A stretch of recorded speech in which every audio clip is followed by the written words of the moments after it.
Most of our huts have water available either from a nearby stream in the summer or snowmelt in the winter.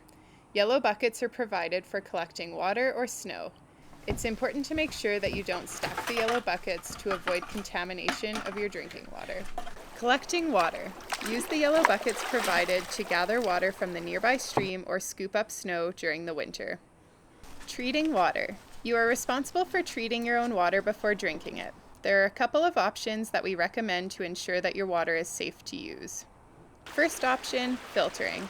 Use your own personal filter and use the instructions provided for your specific filter. Second option, boil your water. Many of our huts are supplied with large pots for boiling water.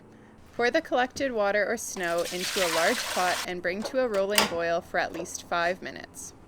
You now have clean water. You can use this water for drinking, washing dishes, and cooking.